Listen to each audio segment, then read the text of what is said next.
Hey everybody, I'm Ms. Iverson. I am here with Abigail O'Neill, fabulous student assistant in the Mariner Media Center.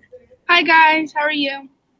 So today we are going to look at how to use our ProQuest subscription resource for your research when you're researching on politics or science or for your English class or even for your engineering class. So Abby, how are we getting there? So first, to get to ProQuest, you could either start from the TR School's website or you could start from Google, and you want to get to the Mariner Media Center. So if you're going from Google, type in Mariner Media Center, or you could do from the drop-down menu on the Toms River School's website. And then once you get to the Mariner Media Center, you're going to see a lot of information about our school and the library that we offer. And then once you're there, you could scroll to the bottom where it says ebooks and subscription database, or the need help section. This is where we have a lot of our help centers or different databases that you could use to find information for the different work that you may do in your different classes. That's a lot. You mean, and that's available virtually too. National Honor Society and Writing Center are now tutoring virtually. Awesome. So, Abby, I can't just hit ProQuest and get in though. Okay. So, What do we need? So ProQuest does require a password. So to get those passwords, you're going to go to the super secret password section down at the bottom.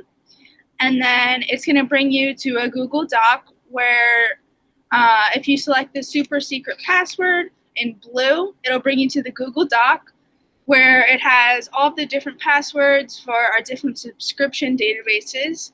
Awesome. That you'll be able to use throughout the year.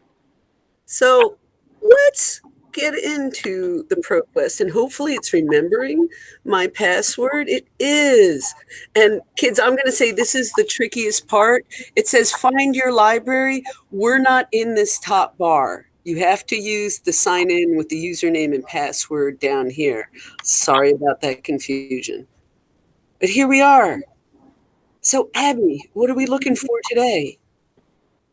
Well, something that interests me in my life is animal science. That's what I plan to study in the future going into college.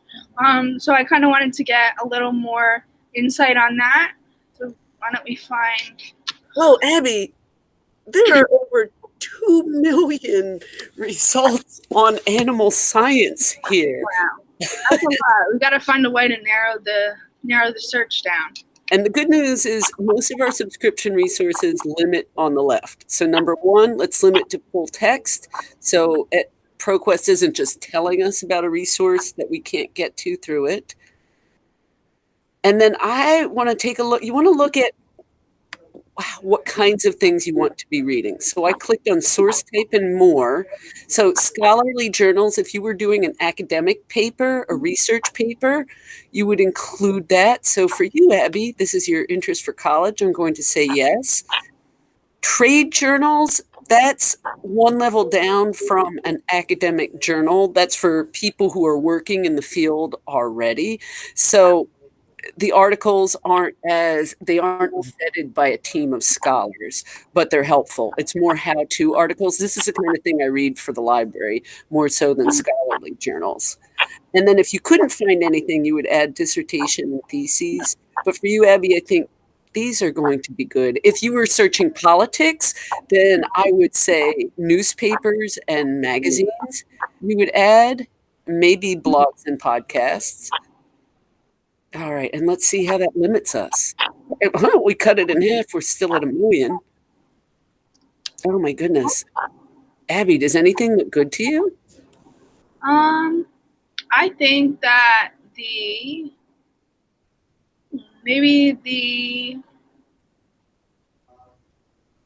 Oh, keep going. You can say design. None of these are interesting yet. Ooh, non-technical skills, secondary agricultural education graduates need for employment in the animal science industry. That looks interesting. That looks like something that might help. Yeah, that's know your job options for when you get out of here. So the abstract is our friend because reading this tells us whether or not this article is going to be useful for us. If we're looking for, say, at least 10 different articles to help us write a paper. Okay, so let's say it is, Abby.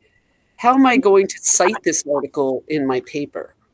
So if you want to cite from ProQuest, you see there's 5 little circles in the top right corner where it says download, cite, email, print, and all options. You're going to want to hit the cite button, and then once you click that, it'll bring up the citation, and you are able to change the format of the citation to whatever you're looking for. Some teachers have different things that they like to use, so it's just really personal to whatever you're using. So it could be MLA, it could be APA. For us, great. Now, Abby, let's say you wanted to save this article. Let's say I don't want to print it, or let's say my printer's not working, or I'm not at school, I can't print it. Like, I don't have a printer at home. How could I save it here? So there's two ways to save it through ProQuest. You could either use your Google Drive or you could download it as a PDF. If you're using your PDF, you would want to use it on your home computer. But if you're using it in school or somewhere where you want to have it on multiple devices, you want to do it to your Google Drive, so you could just log in anywhere and access it through there like any other document that you have saved already. Wow. And it'll create a folder called ProQuest for you in there. Abby, this is looking really good. Oh my goodness. And what are these on the right? So the things on the right are different articles that may relate to the article you're already reading, and it may help you further your knowledge on the different things. It's also very helpful when like writing a research paper or something like that, because you have to use multiple sources. So it may give you more sources that relate to the topic that you're already reading about. Oh, wow. So, Abby, thank you. This has been really, really useful. I would just add down at the bottom, you could, if you like the subject in this particular one, maybe for employment, you could click on that, and then it would give you more articles related to animal science and employment. I think we've hit our requirements here. What do you think, Abby? I think it was pretty good. All right, so reach out if you have questions. We're here to assist you via email. Those contacts are on the Portable Mariner Media Center. So, Abby, thank you. I'm going to stop recording. Oh, by hitting these dots down here. There we go. And stop recording.